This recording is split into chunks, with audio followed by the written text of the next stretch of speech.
Welcome back to the Michigan Business Beat, brought to you on the Michigan Business Network. Chris Holman here, and we are coming to you from the Grand Hotel for the Detroit Regional Chamber of Commerce's annual policy conference. And speaking of policy, here's a guy who's quagmired in policy, right? Yeah, constantly, Chris. Yeah, you're Constantly. absolutely Yeah. right. Mark Hackel, Macomb County Executive. How you doing? Doing great. I mean, it's a lot of good things happen in Macomb County, so I couldn't be better.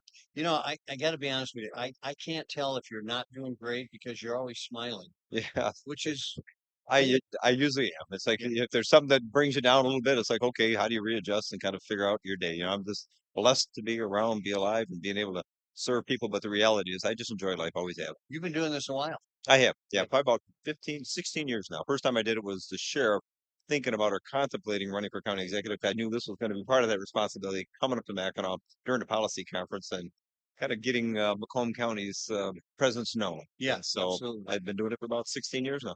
Well, you've done a great job with that. And so tell me as you look back, what are some of the great moments you have? Probably one of the first things we did was recognizing what was going on the island and the attention drawn to, the Detroit region. But the reality was more conversation about Detroit, Wayne, and Oakland because Macomb never really had a county executive. It was always this every 2 years county commissioner that was elected as the chair. And they really didn't get, kind of a ability to really talk about Macomb County and kind of get the word out as how we play into the region and how the region plays into Macomb. So one of the first things we did was put up some billboards and I put my face on it because it was recognizable. And, we said, make Macomb your home. It was one of the first things we did, kind of a website we have to get people to understand what Macomb County is all about. And when I did, I came up here and the conversation just flowed. It was like they couldn't believe we had these billboards and the fact that my face was on it. So first conversation was But with that Brooks worked out, Patterson. all right. It did. And Brooks Patterson, because he was the actual county executive at the time, Of course. he had the first shot over the bow, which was kind of fun. We were on a radio show together with Bob Placano, and the question was asked to Brooks. So what do you think about those billboards? He says, "Well, I just want to let the listeners know that the head on the billboard is actual size." That's kind of his commentary. So I knew I was in. I knew He that. was I knew that he liked me then. So he was taking a shot. But no, the reality was it drew a lot of attention, and that became kind of a mainstay. So "Make Macomb your home." It's been a slogan that we've used many a time, but it's also drawn a lot of people to our website and kind of got us a presence here on the island. Well, and I think the commercial and the industrial diversity you guys have, that was you had to look at that pragmatically and say, we need this, we need that. Yes. Go get it. Yeah, that was one of the first things we did, knowing there was a challenge with the actual manufacturing way back when. It was probably about 10, 12 years ago. We had some challenges. And so Governor Snyder was elected very first term as the governor, same time I was elected as county executive. And we kind of came together. And I went to Lansing, met with him, and had conversations talking about the defense industry, talking about manufacturing. What do we need to do? And I'm going to tell you, he was all on board with that. So what we decided to do is we needed to double down on manufacturing. How do we raise that profile? And so we did. They were closing factories. Now they're building factories. The defense industry. We were seeing Huntsville, Alabama, stealing our assets, and they were trying to replicate what we already have here because we weren't talking loud and proud. We weren't emphasizing the importance of the defense industry, not just for Macomb County or the region, but the state. And so we put together a protecting growth strategy. And today, we're no longer looking at the word protection. We're looking at the continued growth within that industry, and it has really consumed, a lot of our economy now. There's so much happening in the defense sector.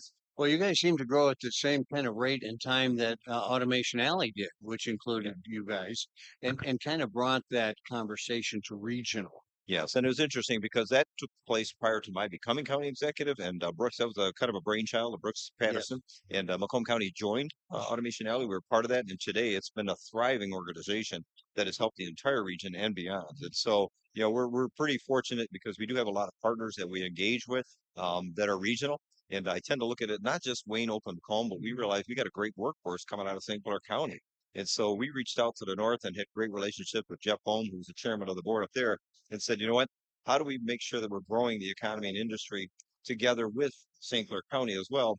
And we also have that beautiful shared resource called Lake St. Clair. And so sharing that coastline along with St. Clair County gave us an opportunity for enhancing what we call the blue economy in Macomb and St. Clair County as well. Yeah, awesome stuff. You talk about Brooks Patterson. I remember Ken Edwards, who's the guy who started. Yes. He went into Brooks' office, and Brooks said, "Look, we got to do this thing. I want to call it Automation Alley. I have no money, and so get out there and raise your own salary." And Ken said, "Oh, how could I say no to that?" Yeah, right.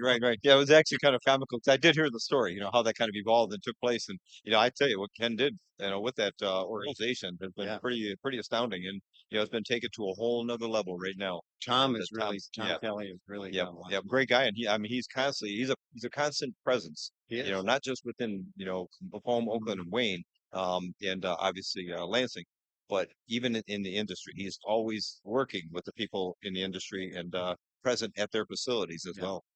Mark, we've got about 30 seconds left. People, shortage of them. How are you guys dealing with it? Yeah, the attracting talent is going to be a big challenge. I think that's what we're hearing from most companies and businesses. We hear from the people, fix our roads, but the reality is when it comes to business, everybody is searching for that same level of talent. And the question becomes, how do we continue to retain the talent that's getting educated from our educational institutions, but attracting them? And so that's the emphasis we've been pushing on, is getting people to realize there are jobs here, and not only in Macomb County, but in the state of Michigan. So our planning department has been working on that. We're going to have to look at immigration reform somewhere along the line here. Mark, thanks so much. Mark Hackel, the executive for the county of Macomb, and doing a great job there.